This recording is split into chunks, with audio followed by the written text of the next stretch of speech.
What's good, yo? What's good? Just Knicks, what's up? The Bunsen burner. Let's go. I got my motherfucking Timbs on right now. I have my Timbs on right now. Let's go. Oh my God. Oh my God. How's everybody doing out there, man? Happy Friday. What a way to go into the motherfucking weekend, man. I hope everybody's doing good, man. I hope everybody's doing good, man. We got a lot to talk about today. A lot to talk about, man. Holy shit, what a night.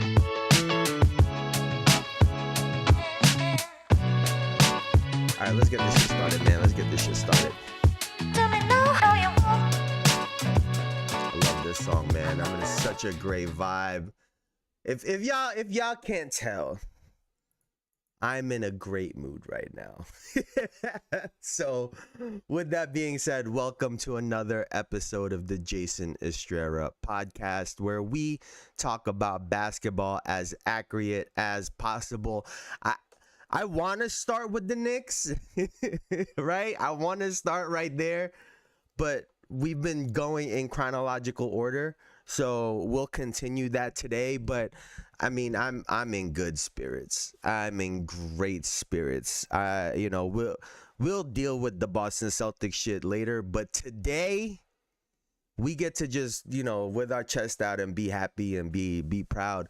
Where the fuck is Bruce, man? Bruce is always in here talking about Detroit's gonna win. The Knicks suck. Hey, man, where the fuck are you, Bruce? Because that was a masterful shit that we saw last night. So we're gonna get into that in just 1 second. We'll start with the report that Greg Popovich will not be returning as the head coach for the San Antonio Spurs, and it's sad news, but it has to be what's for the best. He left earlier this year because of health issues. I don't know if he got a stroke or not, but it was health issues, and so he will no longer be the head coach. He's gonna be in a role, in a president of basketball role, and continue to be a vital member of operations, is what Shams had reported. And with that being said, their head coach is going to be assistant Mitch Johnson, will be the head coach moving forward. So they have a system over there. Everyone just kind of moves along. What a legendary career for Greg Popovich. You could debate whether or not they had a dynasty. Some people argue they did. Some people argue that they didn't. I do think that a dynasty would be teams that get 3 or more, right? A back-to-back would be, a back-to-back. So 2. So, when you get 3 or more, it's a dynasty, and they had never even gotten a back-to-back. They were just always so competitive year in and year out. So there's something about their consistency as well too that has to get highlighted. But Greg Popovich is just he was amazing. He was amazing to have the ability to put a Manu Ginobili and have him come off the bench and play the role that he did. To develop a Tony Parker. Right, some people don't remember the Tony Parker that couldn't shoot the basketball, and turned into the person that can hit those shots that they needed to, and you saw the trust grow in Greg Popovich, in Tim Duncan, and everyone else with a player like Tony Parker. And like I said, I think Greg Popovich was a huge part in that. And then coaching a player like Tim Duncan, making him the focal point on offense and defense. It was just he was just a great coach. He was just a great coach. So sad to see him stepping down, but hopefully he's okay in terms of his health. Now, in other news, right, this was just an hour ago, the Memphis Grizzlies are hiring their interim head coach, Tumas Lasalo, as the franchise's next head coach. I don't know. I don't know. There was a lot of moments out there where he looked really lost. And granted, Ja Morant got injured, and I don't know how they could genuinely think that they would have tied the series up 2-2 just because Ja Morant would have been in the game. But we'll see what he does as a head coach, right? We've seen how this works out in the league. Everyone has a really short leash nowadays, so he'll have to make something happen. He'll have to, make something work and create some noise very quickly. Otherwise, we could see him be one of those other players. And with that being said, let's get to the games, man. Let's get to the game. So the other night, right, we'll start with the Houston Rockets versus the Golden State Warriors, where at home, the Houston Rockets forced a game 6, which is later tonight, by beating the Golden State Warriors 131-116 in game 5. And it was a blowout from the jump. And I gotta be honest with you. I don't want to be that guy. Like, I don't want to be that guy. But Steph picked up 2 really early fouls this game. 2 really early fouls. That's Steph Curry. Steph Curry, right? He picked up 2 really early fouls this game. They were physical with him like they have been this whole series. And took him out of the game. They were never really able to find a rhythm. Going into halftime, right? The score was 76-49, and Steve Kerr gave them like 5-6 minutes to try to make something happen and then pulled everyone. I think everybody knew kind of what was going on with this game.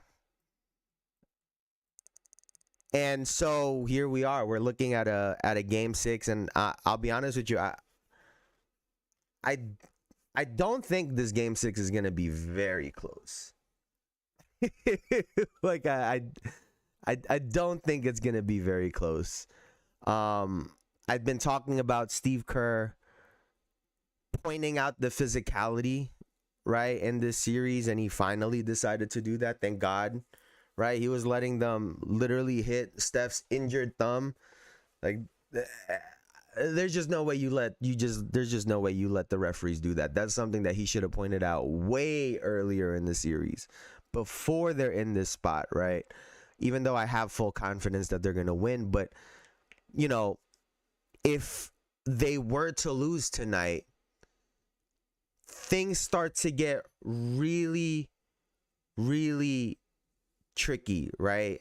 Going into a game 7 in Houston, and granted, I would still put the edge in the Warriors because you have a very young team in the Houston Rockets. And so I still, like I said, I still favor the Golden State Warriors in this series in game 6, or even if it were to go to game 7. But what I noticed is this, right? And this is something that I've noticed throughout this entire series.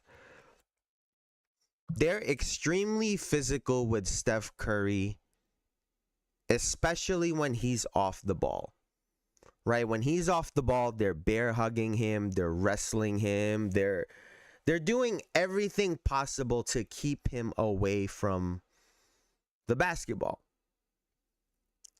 And so all of the off-ball movement stuff that's typically effective for him and the Warriors is not working right now. The defenders literally don't even look for the ball. They have their full back turn, which is something that you're taught to never do, right? You never have your back turned to the basketball on defense. And these guys, when it comes to Steph Curry, are completely ignoring the basketball and the rest of the game, just focusing on him. And this is I think I got this on lids. I got it a while back. Let's see.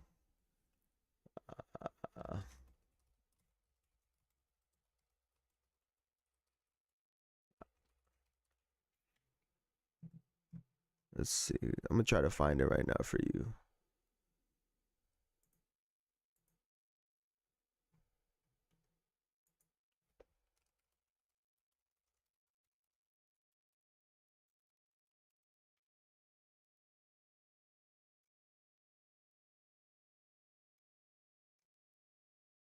Where is it?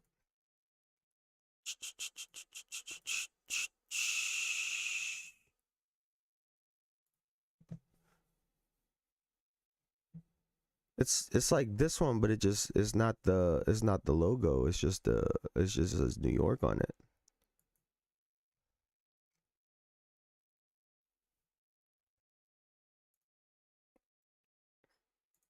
All right, I'm gonna keep looking for it, but like I was saying,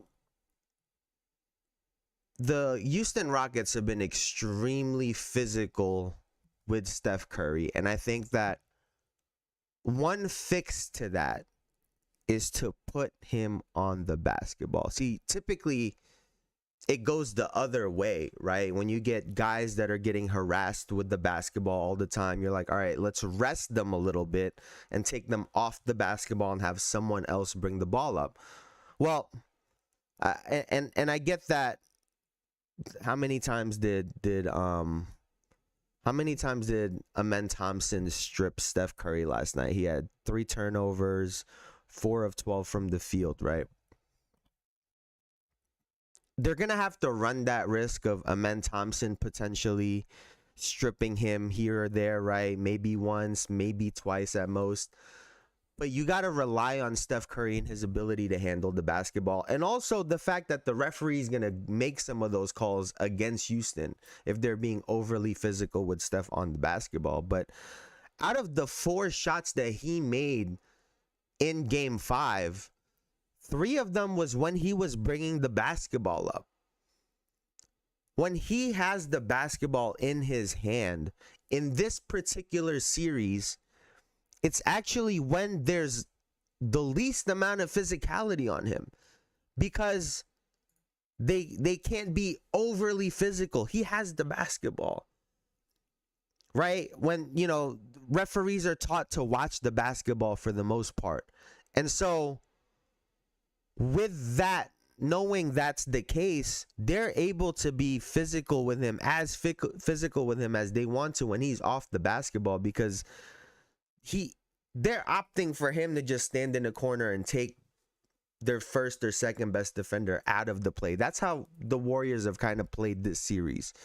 And I get that they've won some games, but I think that Steph is going to have to get off and have a very big game in order to really blow this game open and open things up for the rest of this team, right? And so I think that's going to be the key for this game.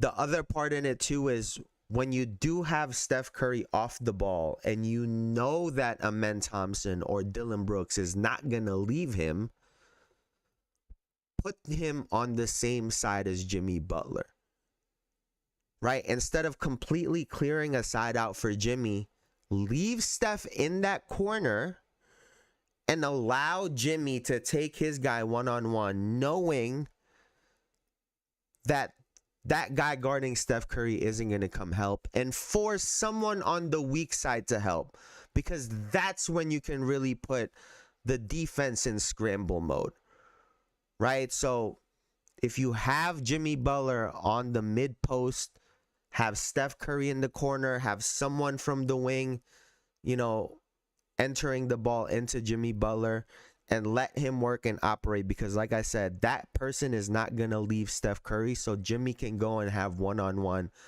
at his will from the post pretty much. So, they were talking about getting him a little bit more involved. Steph was talking about having to be the one to open these guys up. And like I said, if Steph Curry is on the ball running high pick and rolls, kind of playing more like how other point guards are playing in the league, right? Because Steph plays off the ball way more than any other guard. I think he needs to play a little bit more on the ball in order to have more success. So something to look out for. Now,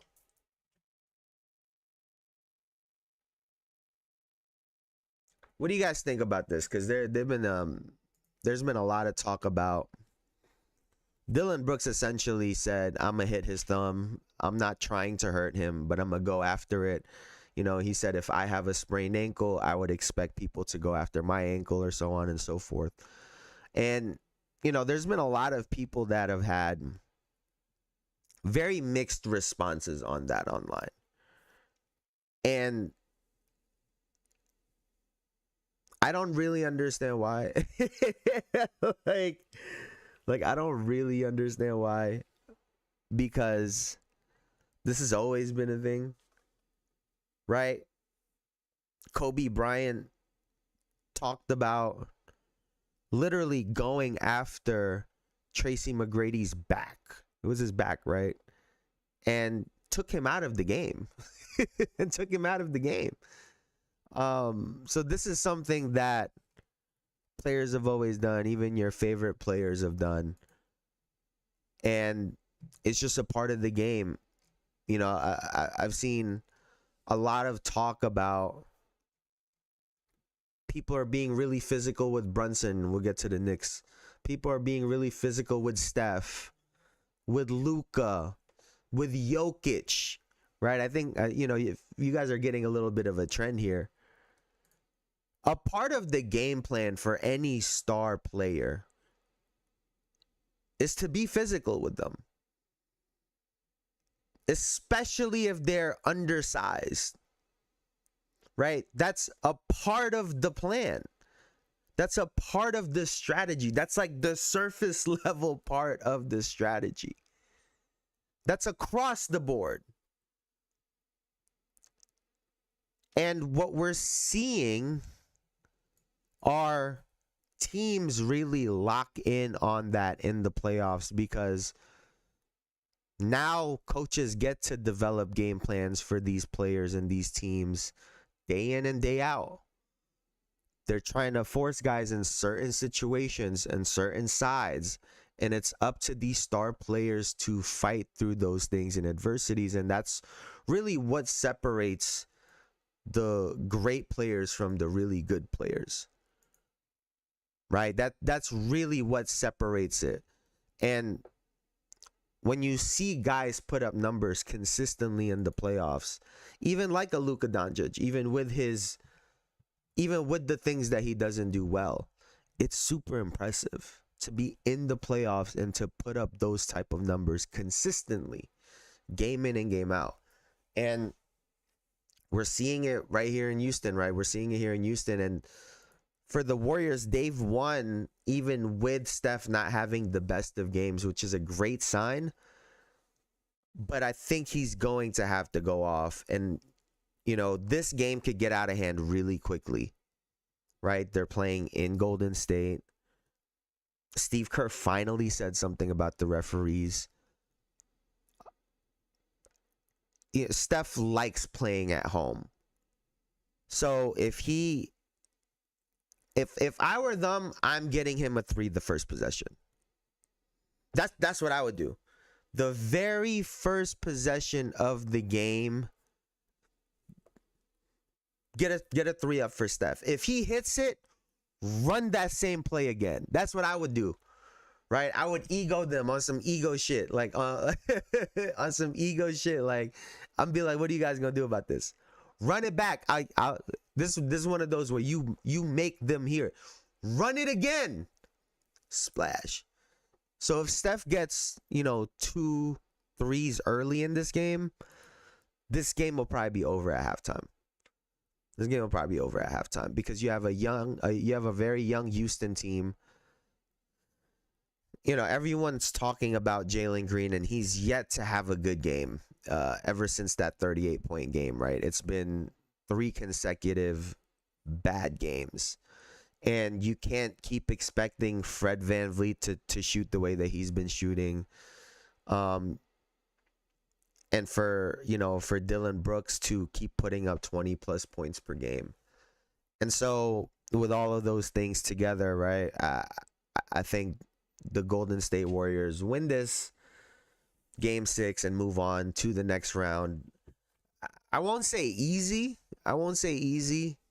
but I don't expect Houston to get away with as much physicality tonight as they've been able to get away with, especially early in the game.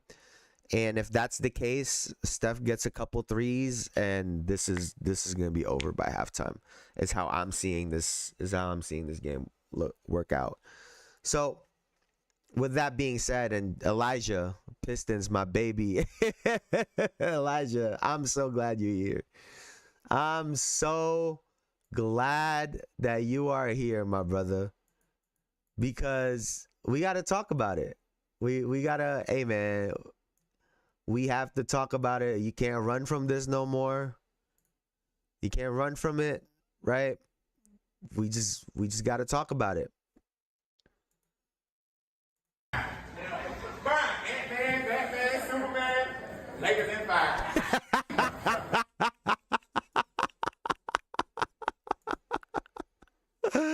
The man of the people. I'm minding my business, man. How y'all gonna be with me? I just sent y'all home. Tyler, how they gonna do that? They be talking shit. Man, they been talking shit all week. Hey, all the analysts, what they say? Lakers in 5.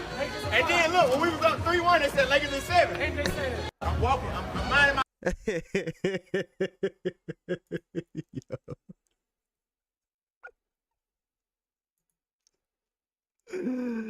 Sometimes I wonder if this guy Anthony Edwards is real, bro. Sometimes I wonder if this guy is real, because he can't be real. He's done an unbelievable job of making sure that his journey this year has been an absolute roller coaster ride. An absolute roller coaster ride. I said it going into the season, right? This is going to be the hardest year for Anthony Edwards.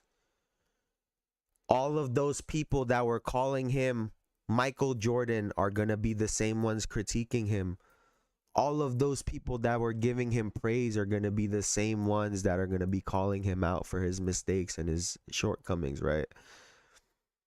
What happened when the season started? They were struggling, right? He got a new team. He got a new teammate.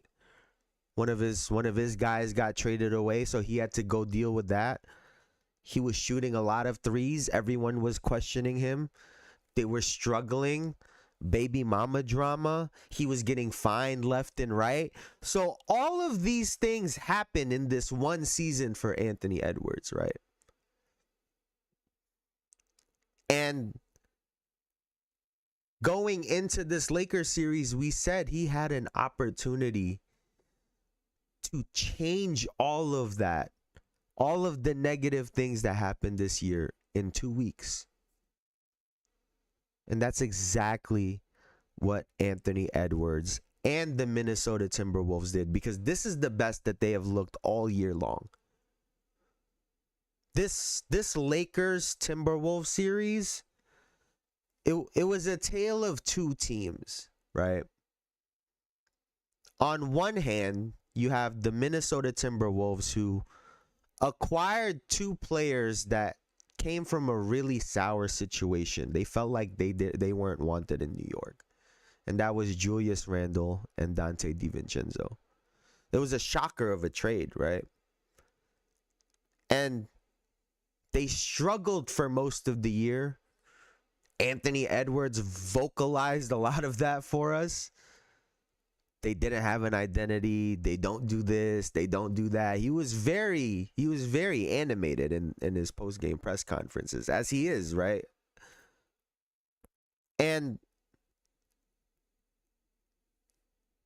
to go through everything that they went through, I guess it built a bond for these guys. It built a sense of camaraderie, and now their play is... now it's impacting their play. And so you have a team that went through all of this adversity this year, got to learn and grow from it, and now we see the Minnesota Timberwolves that we see today. You compare that to the Los Angeles Lakers, where they also had a massive trade. They also got a player that clearly wasn't wanted where he was, which was the Dallas Mavericks. Also a shocker of a trade.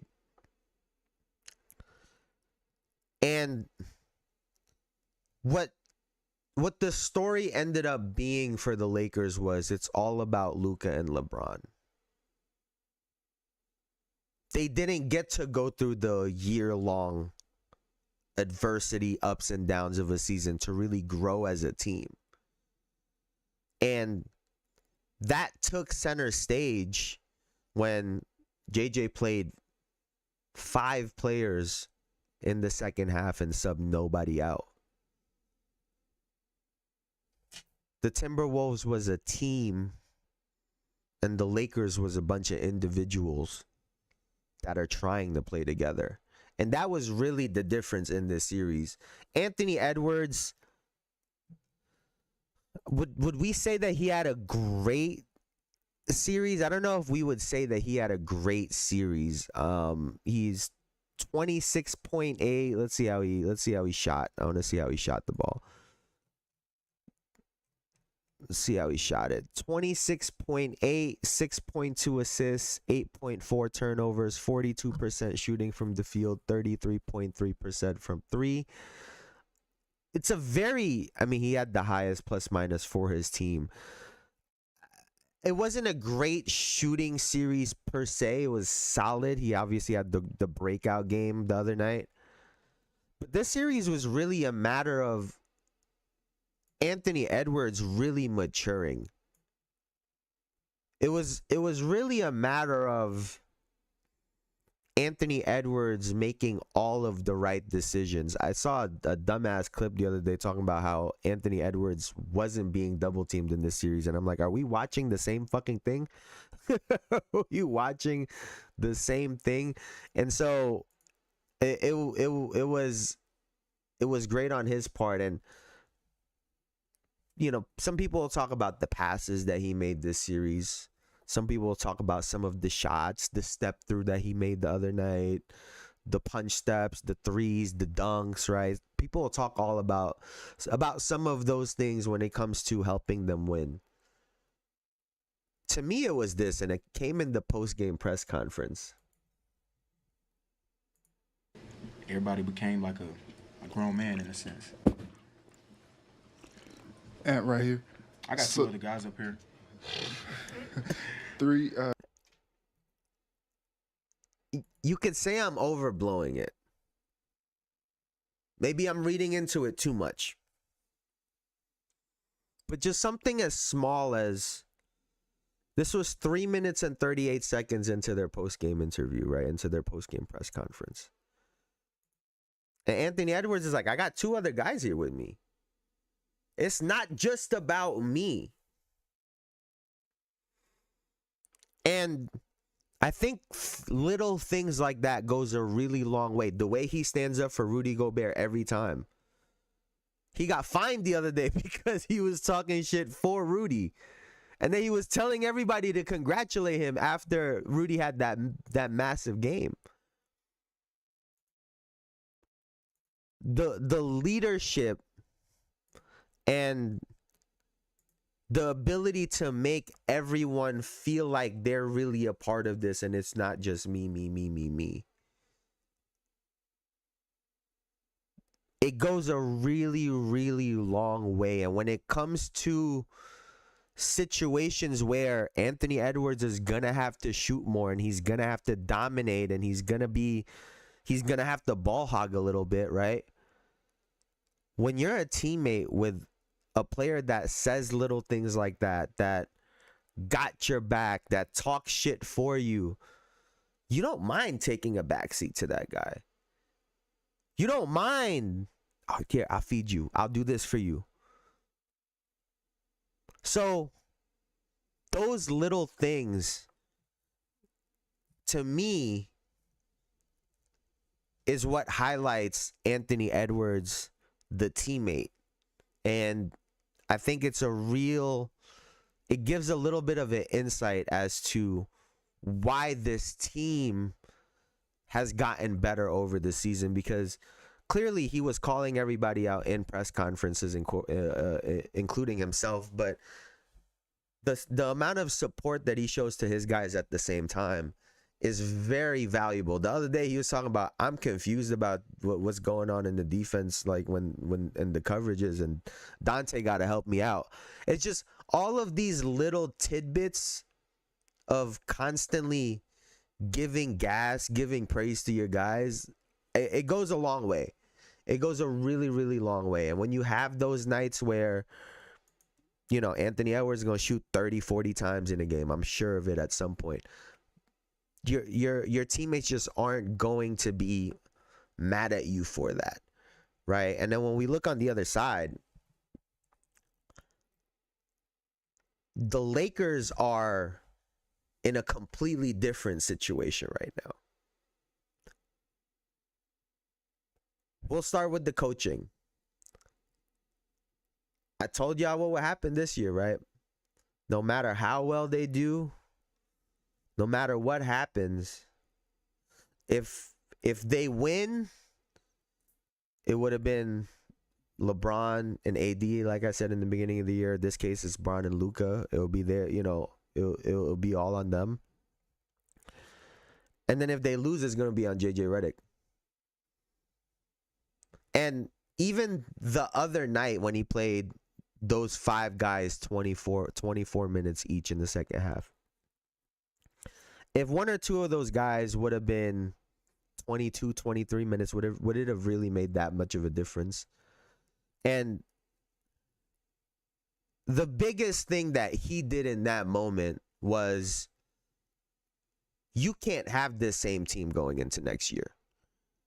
Because the fact that he didn't play anyone else, anyone that didn't play, I don't think you could bring them back next year pretty much. Like, I'm being dead as serious. Not in a major way. If they come back, they know they're going to have a limited role on the team. I think bigger than that game, I think he lost those players.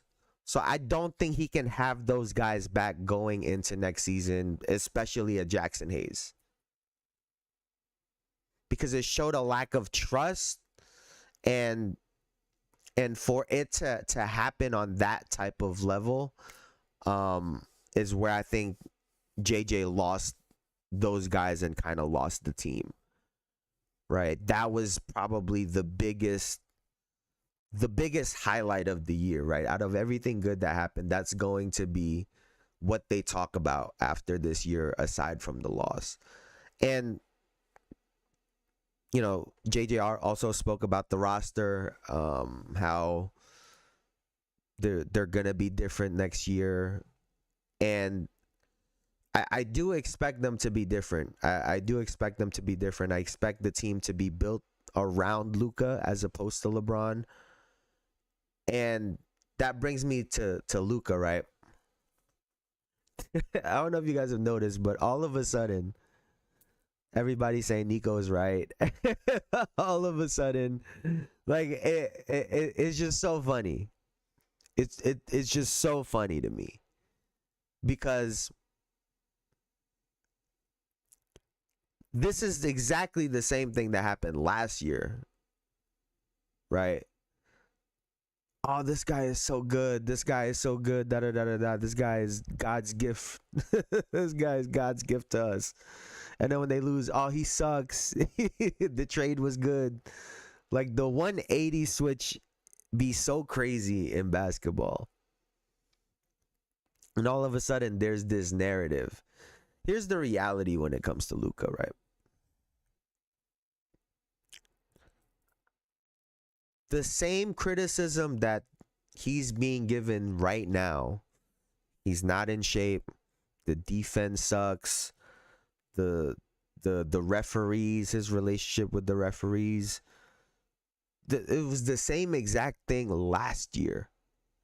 And even when they lost last year, I still picked the Dallas Mavericks and Luka Doncic to make it back to the finals, even with all of those deficiencies. Even Jason Tatum had the Dallas Mavericks going back to the finals.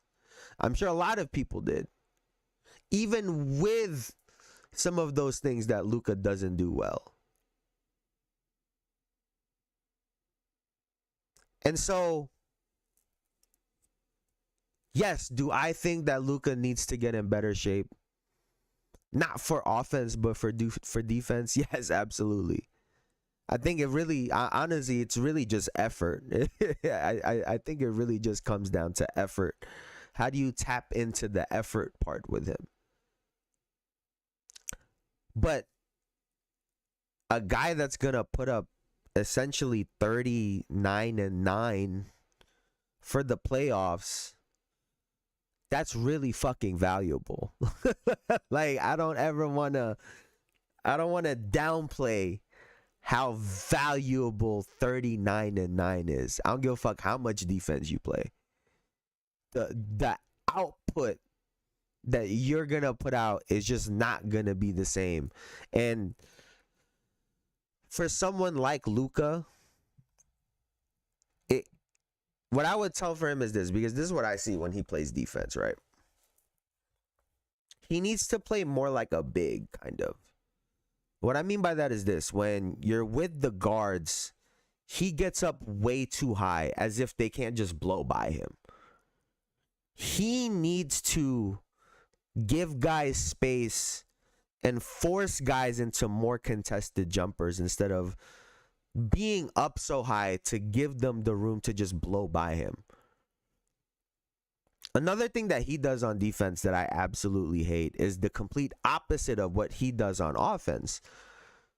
On defense, he doesn't look for the contact first. He gets small. Like he'll beat a guy to a spot and he'll like it's weird. He like gets smaller and then they'll just be able to snake around him and turn the corner and get layups. As opposed to being the 6'8" man that he is, 260, he shrinks himself, which is, like I said, the complete opposite of what he does on offense. When he gets to spots, he uses his body well. He's trying to get to the rim. He needs to do the same thing on defense, just the opposite way. You got to hold your ground. You have to keep guys out of the paint. And I think that's just a major thing that he does. He needs to, his goal needs to be to take up space on defense and to hold his ground. Keep up the content. Go. Oh, I appreciate you, JM. I appreciate you. That's some kind words. I appreciate you. I appreciate the love. I appreciate the love. So those are the main things for Luka. I think him getting in shape, like I said, is going to help a lot because of having the motor to be able to keep playing defense. The key thing for him, be at the right place at the right time, eat up space, right? Use your physicality and that body on defense. And, you know, you just got to use some of this shit against you. Like, Brunson does a great job of knowing that people are going to try to lower their shoulder on him.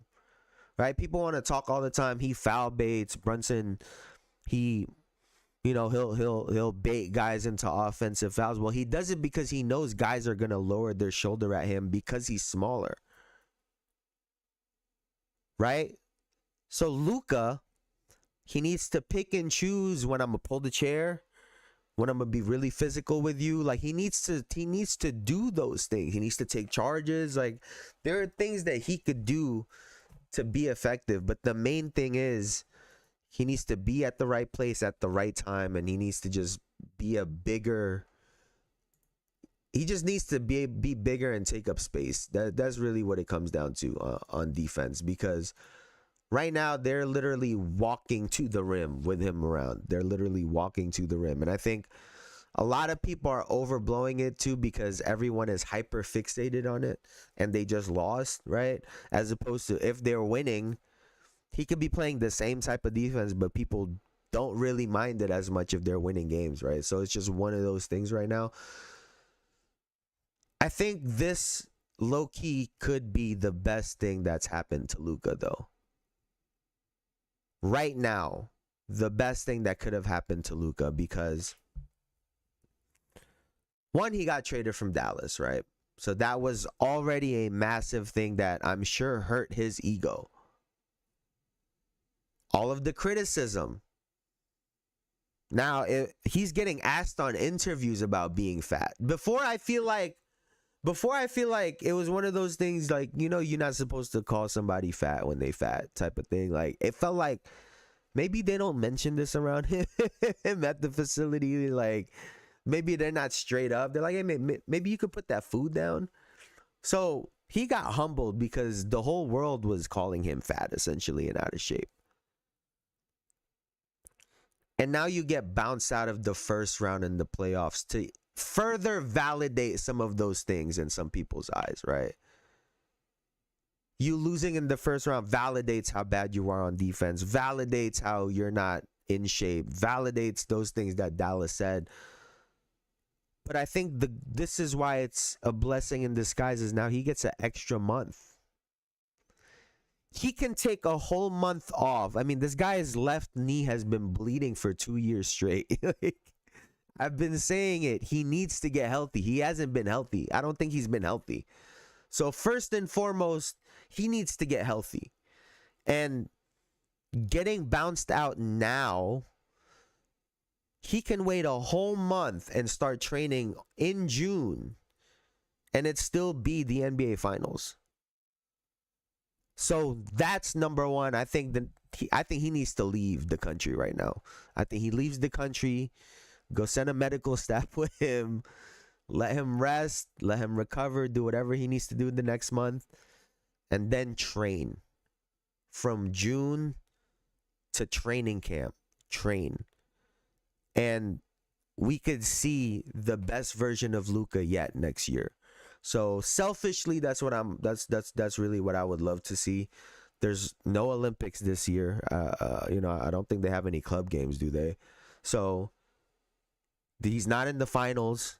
So he could literally sit his ass down for a month, recover, rest, and then train.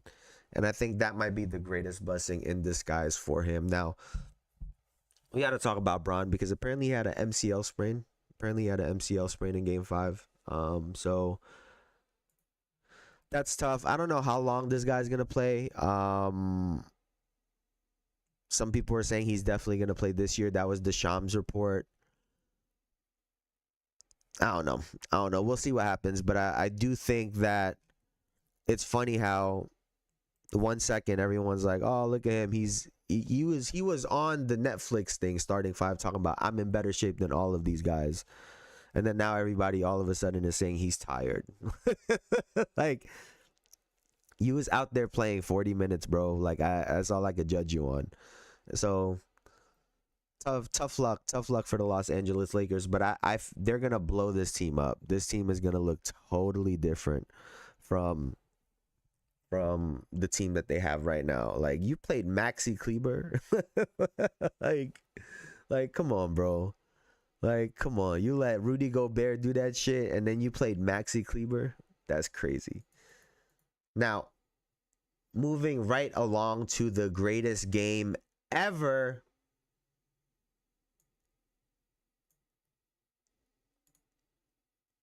I mean, like, this is unreal, bro. I mean, this is just some unreal shit. Let's watch it together, y'all. Let's watch it together.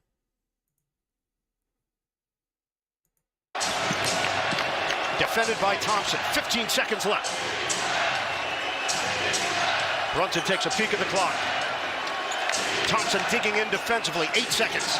Brunson stops on a dime. Launches. Oh, yeah! Jalen Brunson buries it. Knicks lead by 3. The Brunson burner ignited. The New York Knicks got the victory, 116 to 113 to close out the series on a Jalen Brunson game winner for the 40 piece at that. Give me all 40 of them.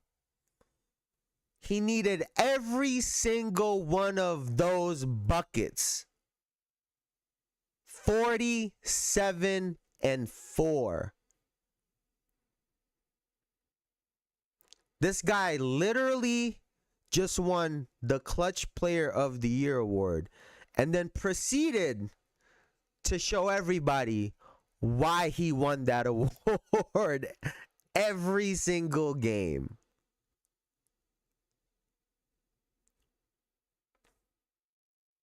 This guy is unreal. This guy is absolutely unreal. You gotta give Asar Thompson some credit, right? Because I think he did as good of a job in a series that you could against Jalen Brunson, especially as a younger player. I'm sure Asar Thompson has.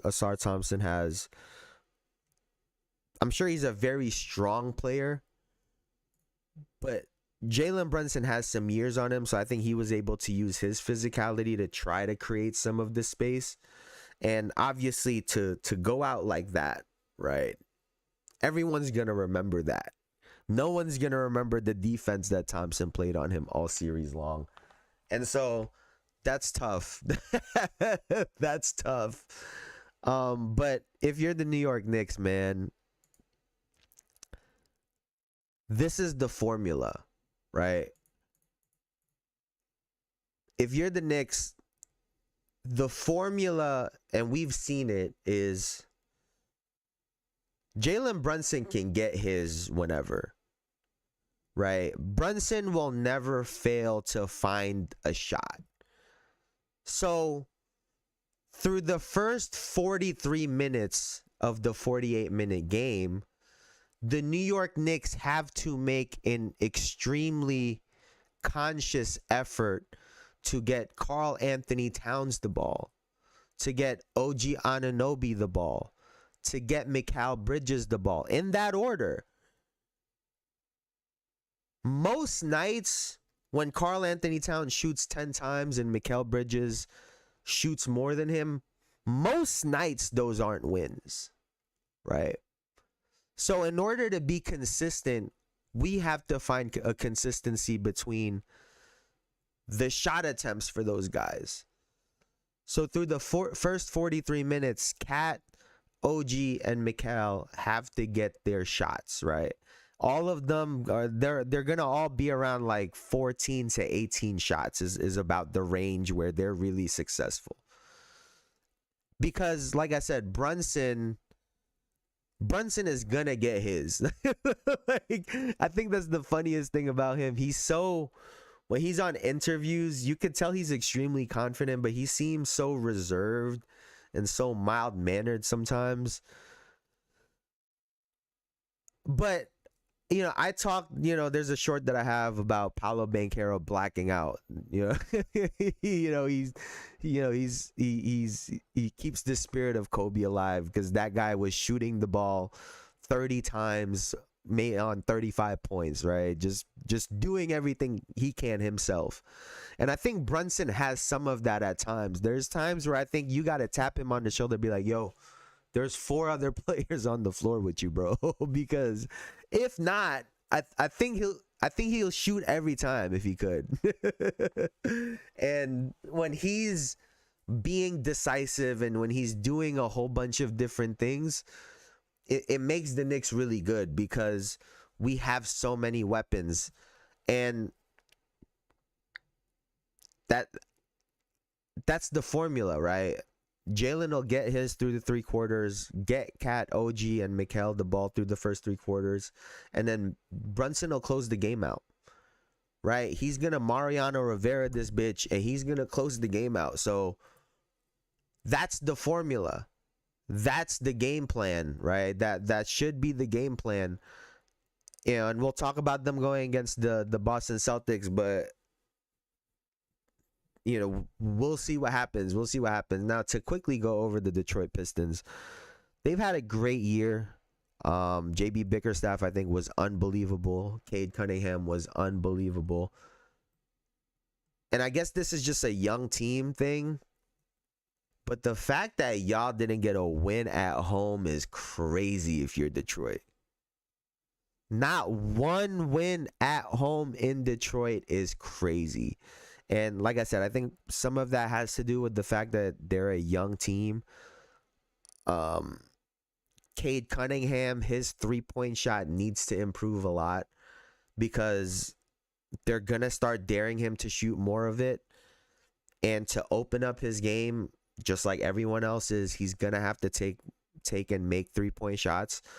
But I think the other part with him too, he's going to learn to kind of be like Brunson and be a little bit more selfish, right? Most situations, Cade Cunningham is the mismatch. They don't have to really hunt for mismatches or hunt matchups. In most scenarios, he's the mismatch. And the sooner he realizes that, the more he can open things up for his teammates. But all this team is really missing is more experience and another star player to go with him.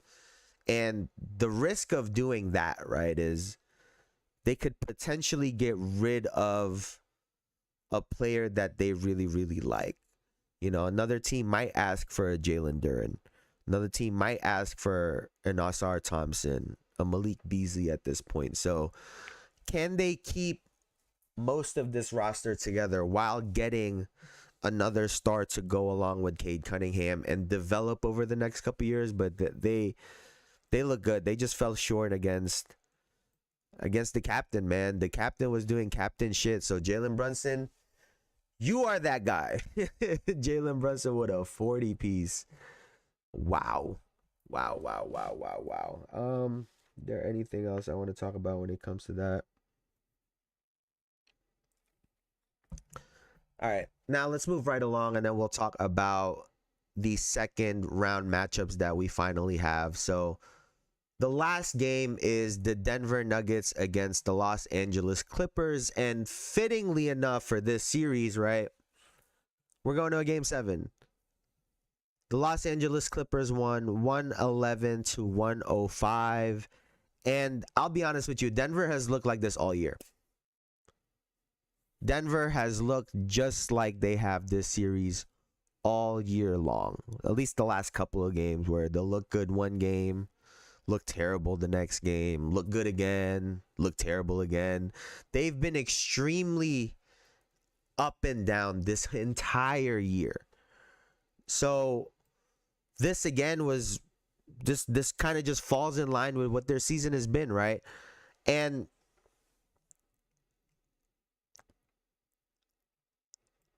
I'm curious how everyone else is going to respond. That's really what this comes down to for me. Right? It's game 7. Who's going to show up?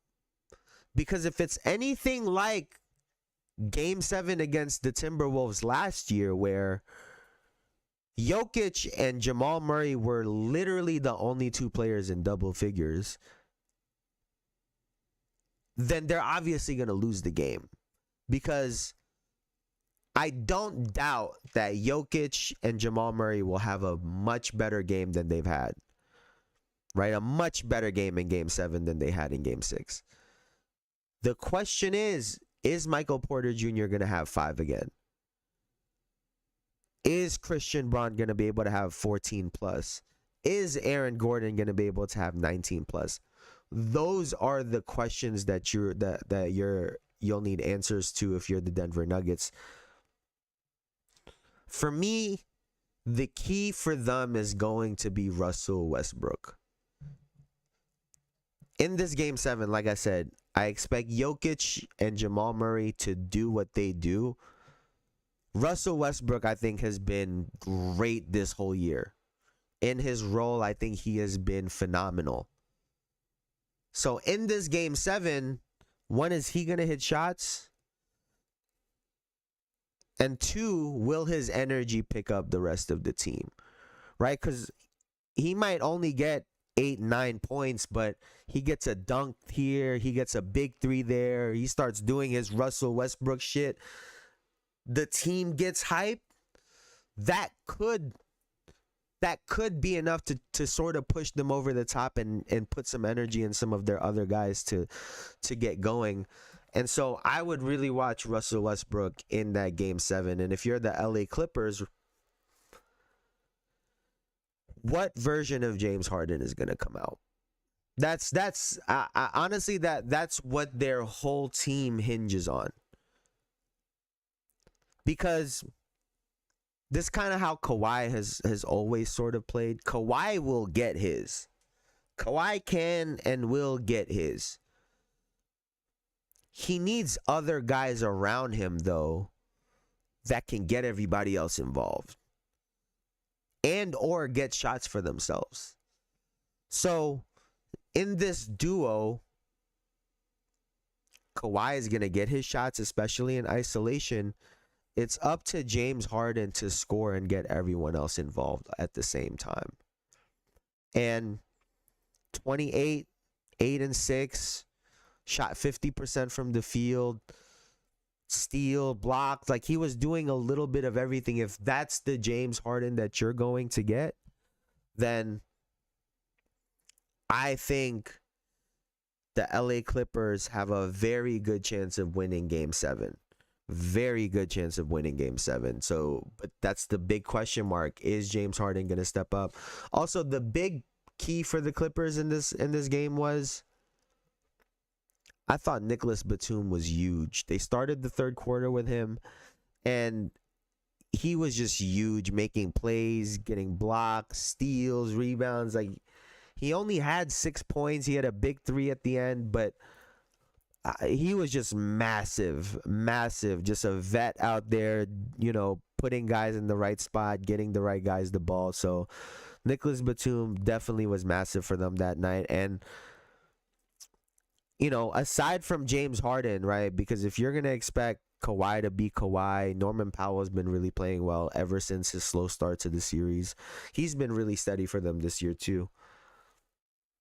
Who is going to be the other guy that's going to get going for them, right? Is it going to be a big game for Zubac? If not, is Nicholas Batum going to be able to come in and give you good minutes? Is Bogdanovich going to come in and give you shots? So who will that other player be for the Clippers in order to win this? Now, I will say,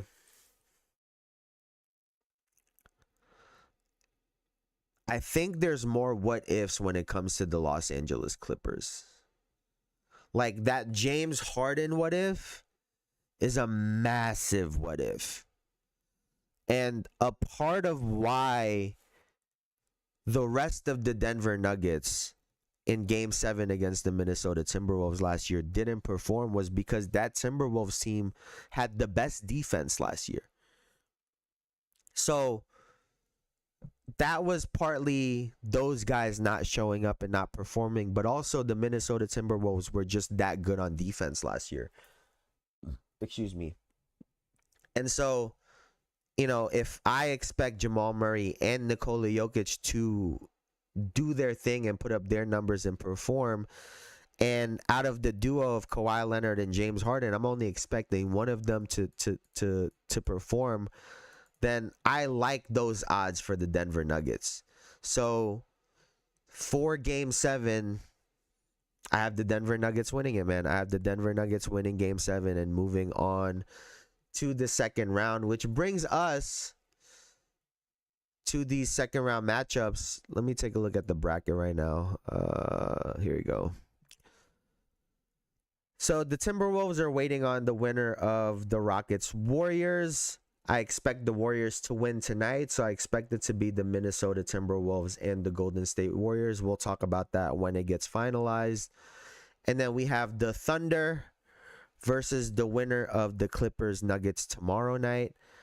And I'm expecting the Clippers to win that. The Nuggets to win that. So we'll have the Oklahoma City Thunder versus the Denver Nuggets.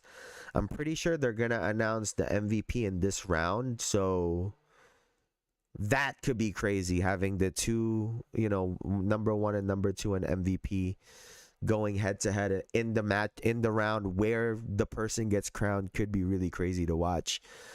So we'll talk about that when that gets finalized. So that brings us to the New York Knicks and the Boston Celtics.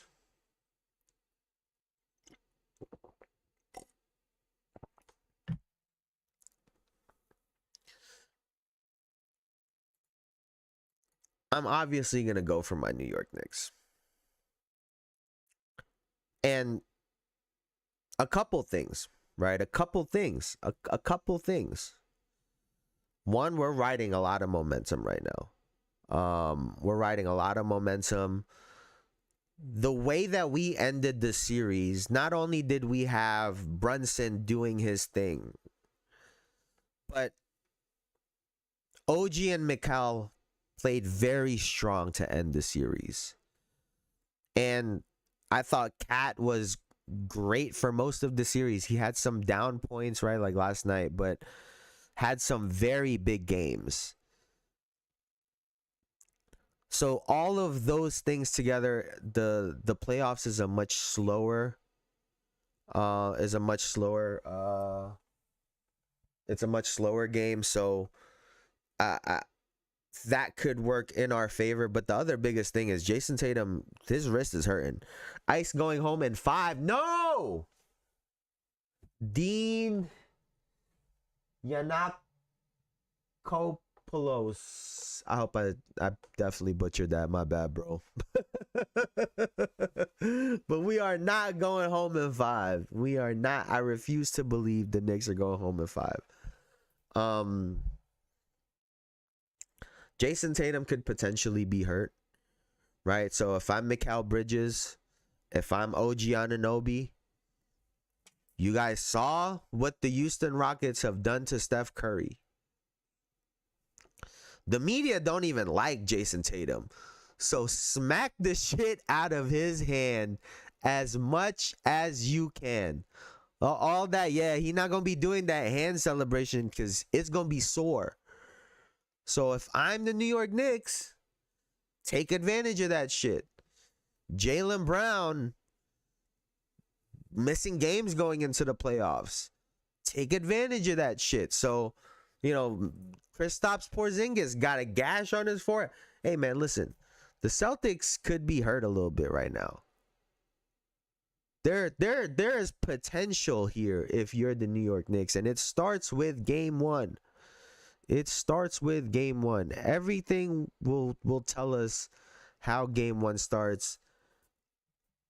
It's going to be big. We're obviously going to be coming off of a big physical series, right, against the Detroit Pistons. The Celtics have been able to rest a little bit. So that game 1 is going to be really crucial. If we put up a big fight and make it close, I expect us to win game 2. I don't know if I expect us to win game 1, but I like this matchup. I really do. I think the key for us is going to be OG Anunoby and oh, why am my dog bugging out? And the key for us is going to be OG Anunoby and Cat. Because what I think is going to happen, we're going to see a lot of Jayson Tatum on Karl Anthony Towns. Because they're going to try to switch that pick and roll with Brunson. And so when they do the switch, it'll be a lot easier to have Tatum on him than like a Kristaps or a Al Horford. So I'm going to expect a lot of Jayson Tatum on Karl Anthony Towns. And if that's the case, Karl Anthony Towns needs to take him to the post and punish him. Because the second half of that game when we went into overtime a couple weeks ago, he got a couple opportunities. One was a foul, and the other one he got a layup. So we're going to have to try to get the most out of that matchup and force Tatum off of Karl Anthony Towns. Got to do that. I know they don't like to post him up a lot, but that's what they're going to have to do moving forward. All good, man. Good luck to y'all in future years not winning this year.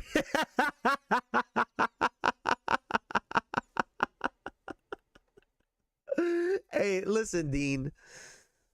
Do you know anybody else that subscribed to this channel? Because you are following suit. I don't know if you got the memo. I don't know if there's a memo out there against me. Everyone comes in here and cooks me and my New York Knicks every day. So I think you're gonna have to hit that subscribe button, my guy, because yeah, you fit the bill. You fit the bill. Hey, I could be the daily dose of a dartboard for y'all if y'all need it.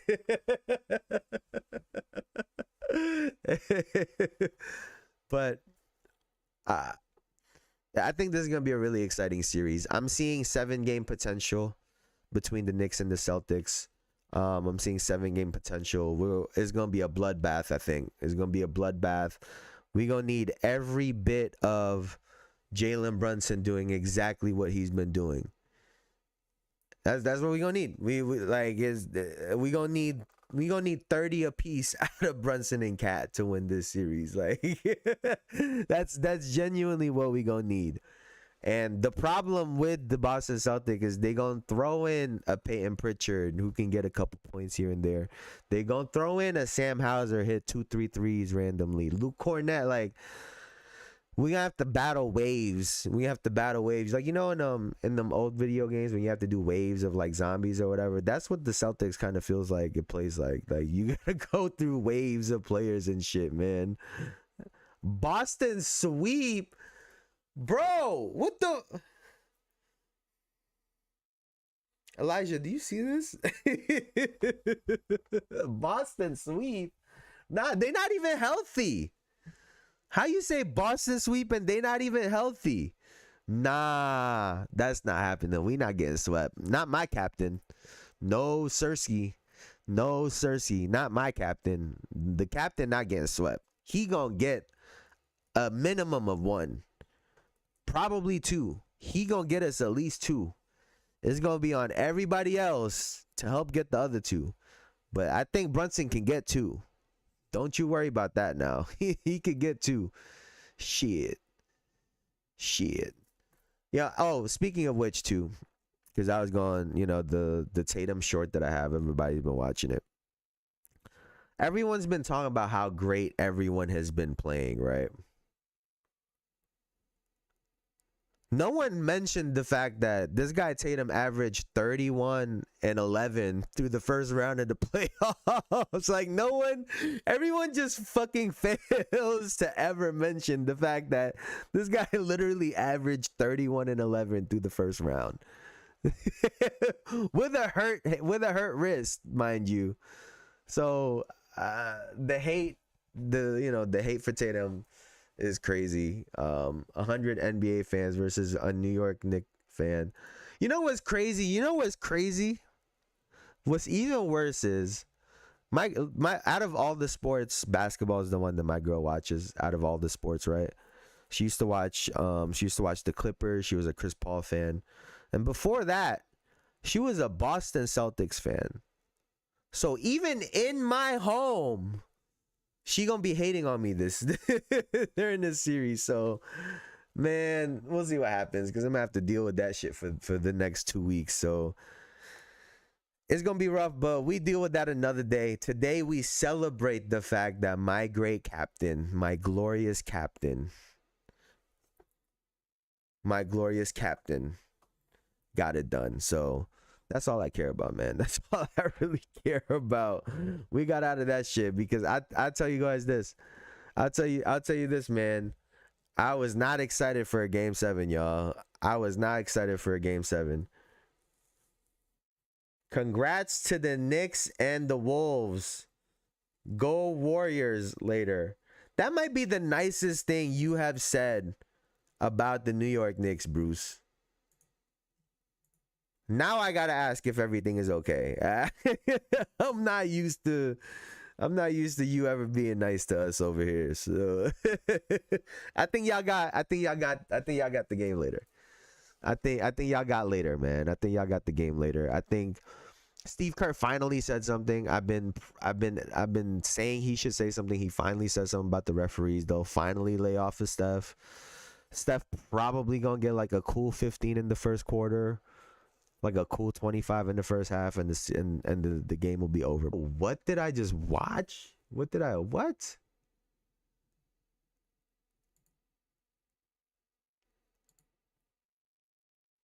I read that right?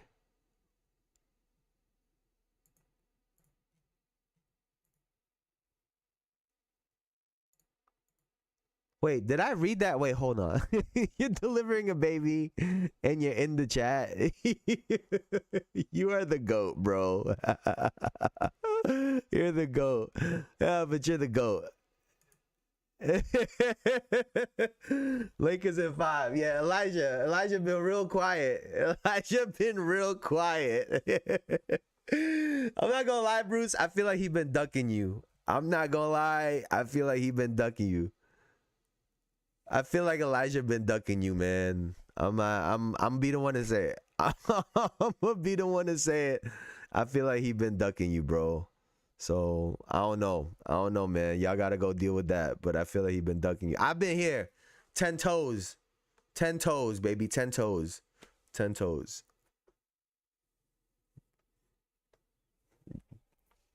Yeah, we could be dealing with Dr. Bruce Banner over here for all we know. Shit. Dr. Bruce Banner.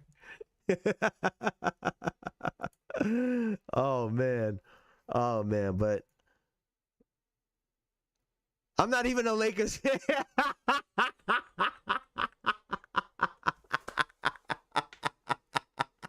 I'm not, all of a sudden, I'm not even a Lakers fan. It's crazy. Nah, y'all gotta get studied, bruh. Nah, y'all gotta get studied. Yo, you LeBron fans gotta get studied, bro. No bullshit. We the North. Trust them, Massey. Yeah, okay. Yeah, okay. I want to see where all them singing motherfuckers are. Where's all the guys singing the LeBron songs? Where? I want to find them. We gotta find them. I want to know what song they're singing today.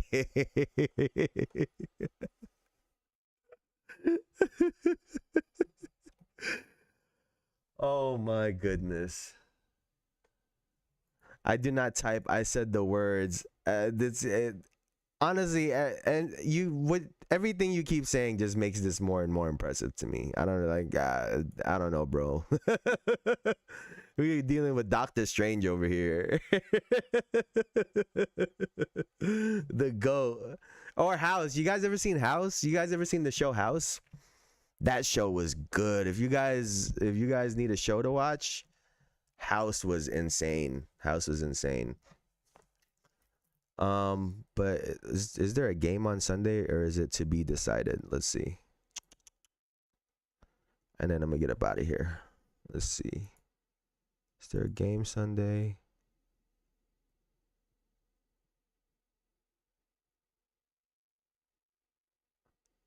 Oh, game 7 if necessary, and then Indiana Cleveland game 1. Who you guys got game 1? It's a stressful job. We need a distraction. I'm glad I could provide a little bit, man. I'm glad I could provide a little bit. Who you guys got game 1? That's actually on Sunday. See, I figured there was a game on Sunday. Indiana Cleveland game 1. They're gonna be in Cleveland. No, Halliburton's just on a high. Cleveland, the easy clean sweep. Huh. Game 1. I low key like. I think the Pacers winning game 1 would really make that series super interesting. But I think Cleveland takes game 1. I think Cleveland takes game 1, and then I think Indiana will adjust in game 2 and probably take game 2. But I think the series will be super close. Also.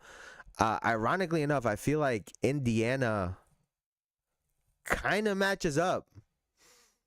I think Indiana kind of matches up. I think we talked about it the other day. You said Cleveland, Elijah. Cleveland. I mean, I got Cleveland for the series. But I will say, when the game is close, obviously we know Cleveland's going to go to Donovan Mitchell, who's been great. Watch how Andrew Nembhard plays in this series. He could be a real serious X factor because he can create his own shot. He can break his defender down, get to the rim. They like to isolate him and give him the ball in late game situations. So I think he could end up being a really big X factor for the Indiana Pacers this series. And then, like we said the other day, watch the bigs, right? The Miles Turner, Pascal Siakam versus the Jared Allen, Evan Mobley is going to be something to really watch, right? Because in terms of Jared Allen and Miles Turner, can Miles Turner hit the threes and pull Jared Allen enough out so that he's not as much of an impact on defense? And then can he keep Jared Allen off of the offensive boards and get more than 6 rebounds a game to close out defensive possessions for the Pacers? And then on the other side, can Pascal Siakam score enough in one-on-one situations with Evan Mobley?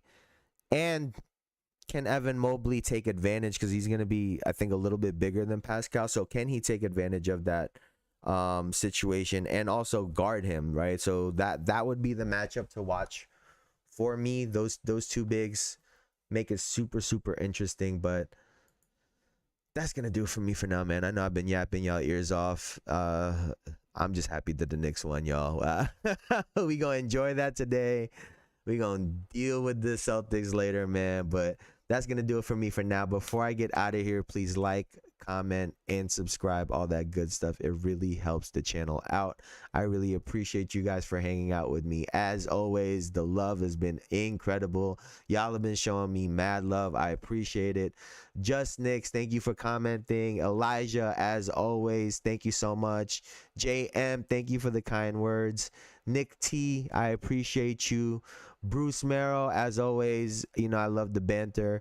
But yeah, man, thank you guys so much. As always, Dean over here, Dean Giannopoulos, I appreciate you guys. Y'all have a great weekend, man. I'll see y'all on Monday. Enjoy the games. Y'all could have been anywhere on the internet, but y'all were here with me, and I appreciate you for that. So I'll see y'all later. Y'all have a good